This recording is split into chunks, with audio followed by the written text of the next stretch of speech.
Hello बच्चों, let's read the question. The question is find the mismatch pair. पहला है pleura double layered covering of the lungs. दूसरा है occupational respiratory disorder, respiratory system disorder which is caused by long term inhalation of dust. तीसरा है oxy haemoglobin molecule formed when O2 bind with haemoglobin. Carb amino haemoglobin 70% CO2 transport in this. तो आइए देखते हैं हम इसका की concept. तो अगर हम बात करें इसके की कंसेप्ट हो जाएगा lungs and transport of gases. तो अगर हम सबसे पहले बात करें बच्चों किसकी, सबसे पहले अगर हम बात करें यहाँ पे लंग्स की, तो in case of the humans जो हमारे लंग्स होते हैं ये कितने होते हैं? They are one pair. We have one pair of lungs जो कि कुछ इस तरह के आपके क्या है बच्चों प्रेजेंट होते हैं. So we have two pair of lungs.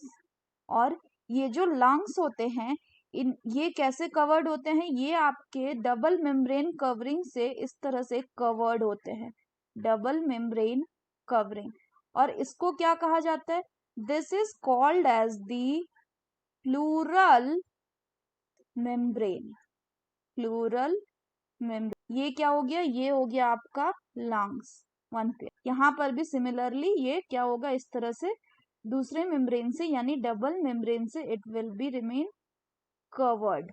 और फर्दर बात करें तो ये जो लंग्स होते हैं बच्चों ये कहाँ पे प्रेजेंट होते हैं? Lungs are present in the thoracic cavity. thoracic cavity जो कि एक क्या होता है? Which is a air tight chamber. Air tight chamber होता है. फर्दर अगर हम बात करें तो यानी प्लूरा क्या बोला गया है कि double layer covering of the lung होता है, तो ये बिल्कुल करेक्ट है. नेक्स्ट बोला गया ऑक्यूपेशनल रेस्पिरेटरी डिसऑर्डर.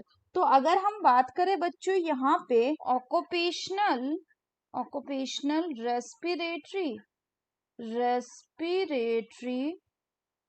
डिसऑर्डर की, तो ये जनरली किन में होता है? ये जनरली बच्चों वैसे लोगों में होता है जो कि लॉन्ग एक्सपोजर में रहते हैं. एक्सपोजर किनके?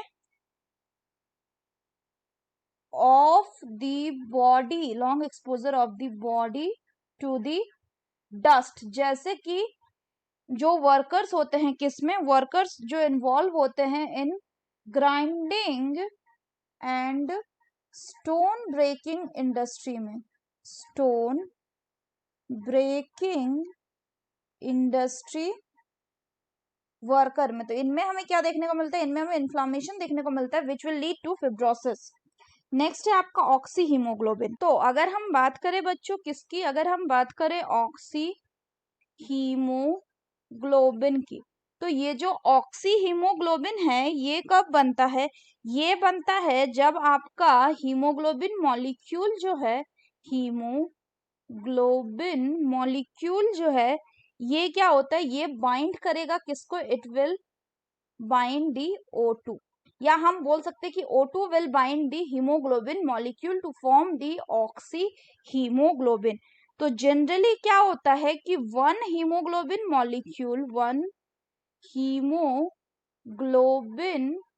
मॉलिक्यूल जो है ये क्या करता है? इट विल कैरी और it will carry at least 4 oxygen molecules. Next बोला गया है किसके बारे में? नेक्स्ट बोला गया है बच्चों आपका कार्ब अमीनो हीमोग्लोबिन. तो कार्ब अमीनो हीमोग्लोबिन की बात करें तो ये कब बनता है बच्चों? ये तब बनता है जब CO2 जो है it will bind with the haemoglobin. तो जनरली ये जो कार्ब अमीनो हीमोग्लोबिन है, ये किससे रिलेटेड है? It is related to the partial pressure of CO2। तो होता क्या है कि जो ये आपका PCO2 है, ये आपका हाई होता है एंड PO2 जो है ये लो होता है। किसमें? इन केस ऑफ द टिश्यू। तो टिश्यू में क्या होता है, इसीलिए जो CO2 है वो टिश्यू में क्या करता है, बाइंड करता है किससे? To the haemoglobin, to the haemoglobin. तो अगर हम बात करें बच्चों क्वेश्चन की, क्वेश्चन में बोल रहा है हमें इनकरेक्ट पेयर बताना है, तो दूसरे में क्या बोल रहा है कि ऑक्यूपेशनल रेस्पिरेटरी डिसऑर्डर। इसमें बोला गया है कि respiratory system disorder which is caused by the long term inhalation of dust. तो ये भी बिल्कुल कैसा है, करेक्ट है। नेक्स्ट बोला गया कि ऑक्सी हीमोग्लोबिन मतलब molecule formed when O2 bind with the haemoglobin, बिल्कुल सही है। कार्ब अमीनो हीमोग्लोबिन हमने देख लिया कि कब बनता है, और बोला गया कि 70% ऑफ द CO2 जो है वो कार्ब अमीनो हीमोग्लोबिन के फॉर्म में ट्रांसपोर्ट होगा। तो ये बिल्कुल गलत है, क्योंकि कार्ब अमीनो हीमोग्लोबिन कौन बनाता है? ये बनाता है बच्चों RBC। यानी RBC जो है वो ऑक्सीजन की जगह क्या कैरी करेगा? वो कार्बन डाइऑक्साइड कैरी करेगा। और RBC में एक एंजाइम होता है जो कि क्या होता है? कार्बोनिक एनहाइड्रेज है। और RBC में जो ये कार्बोनिक एनहाइड्रेज है वो क्या कर देगा?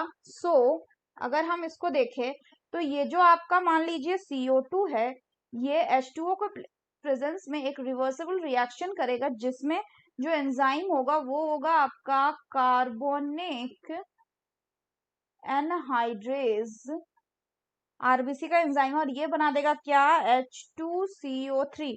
फिर ये जो H2CO3 है ये further in the present of carbonic anhydrase ये क्या कर देगा? ये आपका बना देगा HCO3 minus plus H plus ion. तो यानी कि अगर हम बात करें 70% ऑफ CO2 जो है ये किसके फॉर्म में ट्रांसपोर्ट होगा? It will be transported in the form of bicarbonate. So the correct option will be option 3, that is carb amino hemoglobin. Incorrect pair हमें बताना था इसीलिए. So that's all for the question बच्चों. Hope you understood it well. Best of luck.